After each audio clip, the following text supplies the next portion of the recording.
পশ্চিমবঙ্গে আবার আসছে দুয়ারে সরকার ক্যাম্প 2024-এর দুয়ারে সরকার ক্যাম্পের তালিকা দেখুন এবং কত তারিখে এই দুয়ারে সরকার বসবে এবং কি কি কাজ করা হবে দুয়ারে সরকারে সব কিছু দেখুন এই ভিডিওর মাধ্যমে। পশ্চিমবঙ্গ সরকারের দুয়ারে সরকার ক্যাম্প সাধারণ জনগণের কাছে সরকারি প্রকল্পগুলোর সুবিধা পৌঁছে দিতে অনন্য ভূমিকা পালন করেছে। রাজ্য জুড়ে এই উদ্যোগের মাধ্যমে এমন সব মানুষও উপকৃত হচ্ছেন যারা আগে প্রকল্পগুলোর সুবিধা নিতে পারেননি।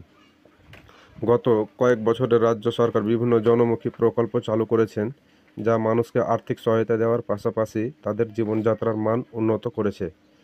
এর মধ্যে সবচেয়ে উল্লেখযোগ্য প্রকল্প হলো কন্যাশ্রী, রূপশ্রী, বার্ধক্য ভাতা, বিধবা ভাতা এবং লক্ষ্মীর ভাণ্ডার। প্রত্যেকটি প্রকল্প বিভিন্ন ধরনের সুবিধা প্রদান করে, যেমন শিক্ষার্থীদের শিক্ষা খাতে সহায়তা, বিবাহের খরচে সহায়তা, আর্থিকভাবে অসচ্ছলতা পরিবারের নারীদের আর্থিক সহায়তা এবং আরও অনেক কিছু। তো দুয়ারে সরকার ক্যাম্পের সুবিধা ও আবেদনের প্রক্রিয়াগুলো কি কি একটু দেখে নিই। প্রতিটি জেলায় ব্লক স্তরে দুয়ারে সরকার ক্যাম্প আয়োজন করা হয়, যেখানে সরকারি আধিকারিকেরা আবেদনকারীদের সহায়তা করেন এবং প্রতিটি প্রকল্পের জন্য আলাদা আলাদা ফর্ম সরবরাহ করেন। আবেদনকারীরা যে কোনো প্রকল্পের জন্য ফর্ম নিতে পারেন, তবে তার জন্য নির্দিষ্ট কিছু নথিপত্র দেখাতে হয়। এছাড়া ক্যাম্পের ভেতরে সরকারি কর্মীরা ফর্ম ফিল আপ করতে সহায়তা করেন। ফর্ম পূরণ ও নথি যাচাই করার পর ক্যাম্পেই এই নথি জমা দিতে হবে।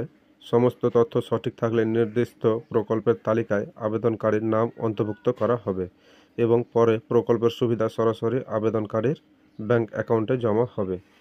আগে বিভিন্ন প্রকল্পের জন্য আবেদন করতে সাধারণ মানুষকে পৌরসভা বা পঞ্চায়েতে যেতে হতো, অনেক সময় যেখানে ভিড় ও দীর্ঘ অপেক্ষা করতে হতো, যা বিশেষ করে গ্রামের মানুষদের জন্য অসুবিধাজনক ছিল। এই বিষয়গুলিকে লক্ষ্য করে মুখ্যমন্ত্রী মমতা বন্দ্যোপাধ্যায় দুয়ারে সরকার ক্যাম্পের মাধ্যমে প্রকল্পের আবেদন প্রক্রিয়াকে সাধারণ মানুষের কাছে আরও সহজলভ্য করে তুলেছেন। দুয়ারে সরকার ক্যাম্পে কোন কোন প্রকল্পের আবেদন করা যাবে? তো 1 নম্বরে হচ্ছে লক্ষ্মীর ভাণ্ডার প্রকল্প, 2 নম্বরটি হচ্ছে খাদ্য সাথী, 3 নম্বর হচ্ছে স্বাস্থ্যসাথী, 4 নম্বরটি হচ্ছে কন্যাশ্রী প্রকল্প, 5 নম্বরে হচ্ছে রূপশ্রী প্রকল্প, 6 নম্বরটি হচ্ছে শিক্ষাশ্রী প্রকল্প, 7 নম্বরে হচ্ছে বিধবা ভাতা, 8 নম্বরটি হচ্ছে বার্ধক্য ভাতা, 9 নম্বর হচ্ছে কৃষক বন্ধু প্রকল্প, 10 নম্বরে হচ্ছে সামাজিক সুরক্ষা ও যোজনা, 11 নম্বর হচ্ছে তপশিলি বন্ধু, 12 নম্বরটি হচ্ছে জয় জোহার, 13 নম্বরটি হচ্ছে স্টুডেন্ট ক্রেডিট কার্ড, 14 নম্বরটি হচ্ছে মৎস্যজীবী ক্রেডিট কার্ড, 15 নম্বরটি হচ্ছে কিষাণ ক্রেডিট কার্ড, 16 নম্বরটি হচ্ছে প্রতিবন্ধী সার্টিফিকেট, 17 নম্বরটি হচ্ছে কাস্ট সার্টিফিকেট। এই সব কিছুই আপনি দুয়ারে সরকার ক্যাম্পে আবেদন করতে পারবেন।